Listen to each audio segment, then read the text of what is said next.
रमेश रोज सुबह शहर के एक बड़े घर में सफाई का काम करने जाता था।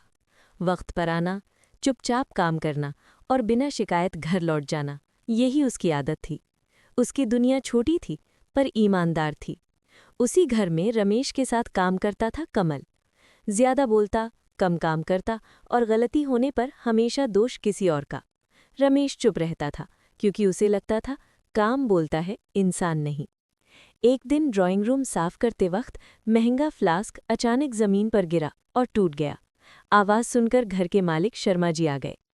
शर्मा जी, ये किसने तोड़ा? एक पल की खामोशी, फिर कमल बोल पड़ा, जल्दी से, रमेश ने तोड़ा है। रमेश सच बोलना चाहता था, पर गरीब की बात अक्सर अधूरी रह जाती है। शर्मा जी ने ज्यादा कुछ पूछा नहीं, बस एक ही बात बोली, कल से मत आना।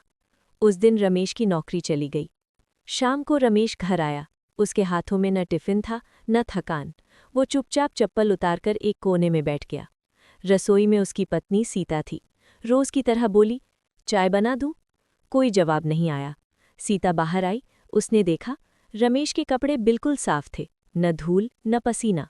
उसका चेहरा झुका हुआ था। साथ रहने से इंसान खामोशी पढ़ना सीख जाता है। आज काम ज्यादा नहीं था। रमेश ने सर उठाया, फिर नीचे कर लिया। काम चला गया ना?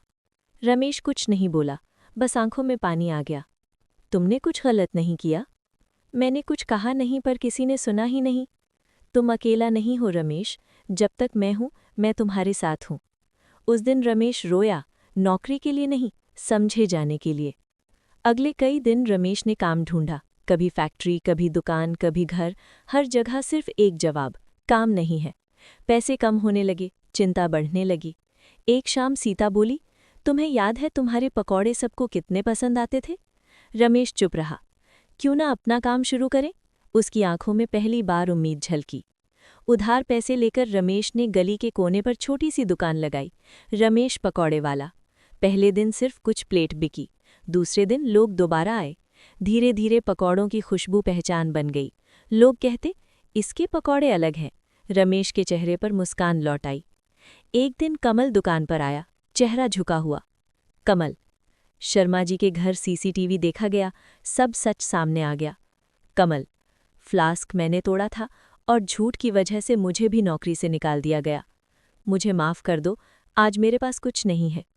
रमेश ने थोड़ी देर सोचा, फिर बोला, गलती से सीख ली है तो यहीं काम कर लो। कमल की आंखों से आंसू बह गए। आज रमेश अपनी मेहनत का मालिक है और कमल उसके साथ काम करता है। ये कहानी याद दिलाती है कि झूठ थोड़ा आगे जा सकता है, पर सच और मेहनत आखिरकार जीत जाते हैं।